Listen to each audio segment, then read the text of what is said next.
நேத்து ஞாயித்துக்கிழமை எந்தெந்த படம் எப்படி வசூல் பண்ணியிருக்கு அப்படிங்கிறதெல்லாம் வீடியோக்குள்ள பார்த்துப்போம். இப்போ நேத்து வச்ச கெஸ் த ஃப்ரேம் அப்படிங்கிறதுக்கு நெறைய பேர் ஆன்சர் கண்டுபிடிச்சீங்க. இப்ப நான் ஸ்க்ரீன்ல காட்டுறேன். இத தான் ஃப்ரேமா வச்சிருந்தேன். சிம்ரன வச்சு இது என்ன படம் அப்படிங்கிறத தெளிவா கண்டுபிடிங்க அப்படிங்கிறத போட்டிருந்தேன். நேத்தே சொல்லியிருந்தேன். ஸோ அது என்ன படம் அப்படின்னு பார்த்தீங்கன்னா, நெறைய பேரு துள்ளாத மனமும் துள்ளும்னு சொன்னீங்க. பிரியமானவளேன்னு சொன்னீங்க. ஆக்சுவலா கண்ணெதிரே தோன்றினாள் அப்படிங்கிற படம் தான். அந்த படத்துல ஒரு பாட்டுல வரக்கூடிய ஒரு ஃப்ரேம் தான். இதை கரெக்டா கெஸ் பண்ண முதல் 5 பேர் ராஜா சிஎம், ஷர்வின் வின், அப்புறம் பொன் எஸ்டி அப்படின்னு அவங்க பேர் கரெக்டா தெரியல, தினேஷ்குமார், சாய்குமார். இந்த 5 பேர் தான் முதல்ல கரெக்டா கெஸ் பண்ணிருக்காங்க. இன்னைக்கு ஒரு ஃப்ரேம் ஒன்று வச்சிருக்கேன். அது என்ன ஃப்ரேம், என்ன படம் அப்படிங்கறத கெஸ் பண்ணுங்க. கமெண்ட்ல போடுங்க.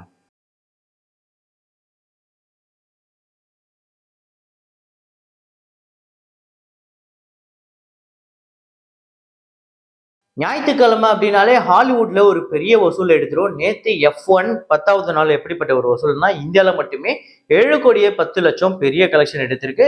டோட்டலா இது வரையும் 58,45,00,000 இந்த படம் வசூல் பண்ணியிருக்குங்க. இந்த 10 நாள்ல இந்தியாவில் மட்டுமே. உலகம் முழுக்க 293.6 மில்லியன் US டாலர்ஸ், 2,500 கோடிக்கு மேல வருது.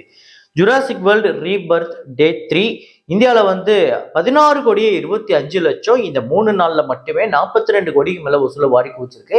இந்தியாவில் மட்டுமே இந்த ஜுராசிக் வேர்ல்டு ரீபர்த் அப்படிங்கிற படம் உலகம் முழுக்க 318 மில்லியன் US டாலர்ஸ். ஸோ 2,735 கோடி கிட்ட இந்த படம் இதுவரையும் கலெக்ட் பண்ணியிருக்குன்னா பெரிய கலெக்ஷன் எடுத்திருக்கு.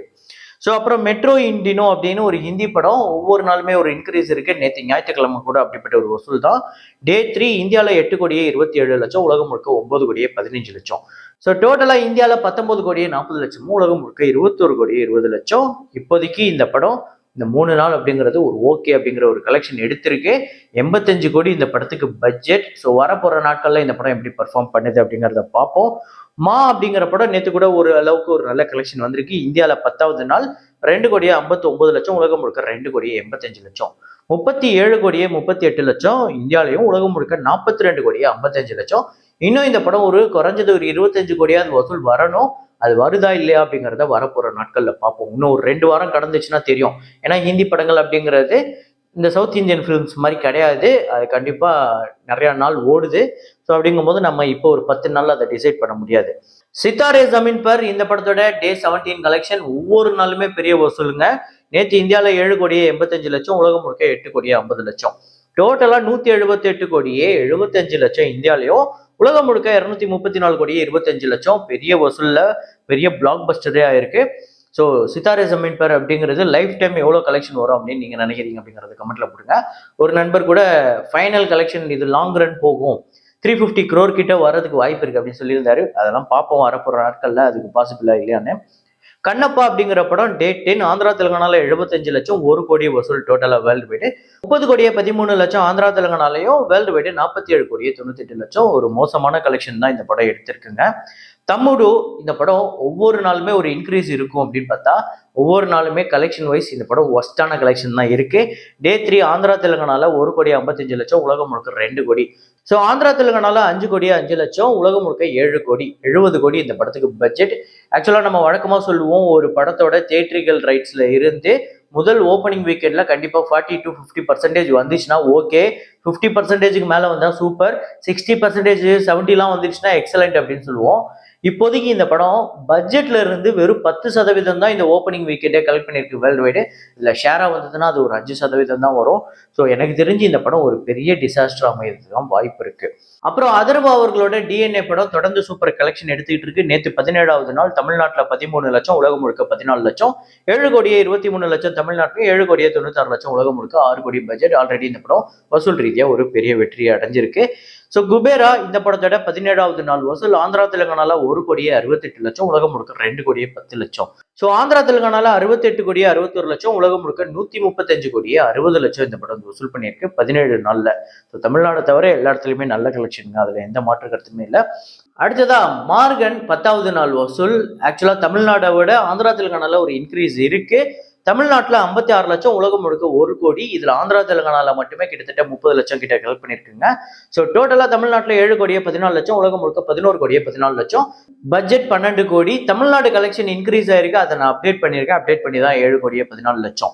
அப்புறம் அக்கேனாம் அப்படிங்கிற ஒரு படம் டே 3 தமிழ்நாட்டில் 10,00,000, உலகம் முழுக்க 11,00,000. ஸோ தமிழ்நாட்டில் 24 லட்சம், உலகம் முழுக்க 27 லட்சம், 3.5 கோடி பட்ஜெட். இந்த படமுமே பட்ஜெட்ல இருந்து ஒரு 10% கூட ஓப்பனிங் வீக்கெண்ட் கலெக்ட் பண்ணல அப்படிங்கிறது ரொம்ப ரொம்ப ஒரு அல்ட்ரா டிசாஸ்டரோட ரிசல்ட் தான் அது. அப்புறம் ஃபீனிக்ஸ் அப்படிங்கிறது நம்ம சூர்யா விஜய் சேதுபதி அவர்களோட திரைப்படம் டே 3. தமிழ்நாட்டில் 29 லட்சம், உலகம் முழுக்க 32 லட்சம். டோட்டலா 64 லட்சம் தமிழ்நாட்டிலும், 70 லட்சம் உலகம் முழுக்க. ஸோ ஒவ்வொரு நாளும் ஒரு இன்க்ரீஸ் இருக்கு. ஆனா இந்த படத்துக்கு இது பத்தாது. 6 கோடி இந்த படத்துக்கு பட்ஜெட். ஸோ ஃபீனிக்ஸ் படம் பார்த்துட்டீங்க அப்படின்னா எப்படி இருக்கு அப்படிங்கிறத சொல்லுங்க. ஸோ இந்த ஹீரோவை ரிலீஸ்க்கு முன்னாடி நிறைய விஷயத்துல ட்ரோல் பண்ணாங்க. படம் ரிலீஸ் ஆனதுக்கு அப்புறம் இந்த படத்துல ஆக்ஷன் சீன்ஸ் அது இதுன்னு நல்லா இருக்குன்னு ஒரு சிலர் சொன்னாலும், இன்னொரு பக்கம் இந்த படத்துக்கு எதிர்மறையான விமர்சனம் வந்துட்டு தான் இருக்கு. இருந்தாலும் இந்த படம் எப்படி இருக்குன்னு நீங்க பார்த்துட்டீங்கன்னா அதை கமெண்ட்ல போடுங்க. அப்புறம் ராம் அவர்களோட இயக்கத்துல சிவா அவர்களோட நடிப்புல வந்த பறந்து போ படம் டே 3 கலெக்ஷன் தமிழ்நாட்டுல 1,15,00,000, உலகம் முழுக்க 1,25,00,000. டோட்டலா 2,71,00,000 தமிழ்நாட்டிலேயே, உலகம் முழுக்க 2,97,00,000. நல்ல கலெக்ஷன் வந்திருக்கு.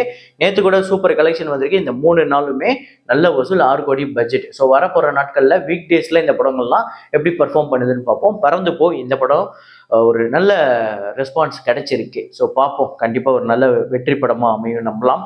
அப்புறம் 3 BHK சித்தார்த் அவர்களோட திரைப்படம் டே 3 தமிழ்நாட்டில் 1,85,00,000, சூப்பர் இன்க்ரீஸ் இருக்கு. World wide 2,28,00,000. இதுவரையும் டோட்டலா 4,69,00,000 தமிழ்நாட்டிலையும், 5,76,00,000 உலகம் முழுக்க வசூல் பண்ணியிருக்கு. 15 கோடி பட்ஜெட்டு. இந்த படம் எவ்வளவுக்கு தியேட்ரிக்கல் ரைட்ஸ் போயிருக்கு, எவ்வளவு இந்த படம் ஷேர் வரணும், எவ்வளவு கலெக்ட் பண்ணா இந்த படம் வெற்றி அப்படிங்கிறதெல்லாம் வரப்போற நாட்கள்ல முக்கியமா நாளைக்கு அதை நம்ம டிஸ்கஸ் பண்ணுவோம். ஸோ 3 BHK அப்படிங்கிறது ஒவ்வொரு நாளும் ஒரு நல்ல இன்க்ரீஸ் இருக்கு. முக்கியமா இந்த படங்கள்லாம் ஓப்பனிங் வீக்கெண்ட்ல ஓரளவுக்கு பர்ஃபார்ம் பண்ணிட்டு வீக் டேஸ்லயுமே அந்த பர்ஃபார்மன்ஸை அப்படியே ஹோல்டு பண்ணி வைக்கிறதுல தான் பெரிய சாமர்த்தியம் இருக்கு. அது நடக்குதா இல்லையா அப்படிங்கிறத பார்ப்போம். So 3 BHK life time collection எவ்வளோ எடுக்கும் நீங்க நினைக்கிறீங்க அப்படிங்கிறத கமெண்ட்ல போடுங்க.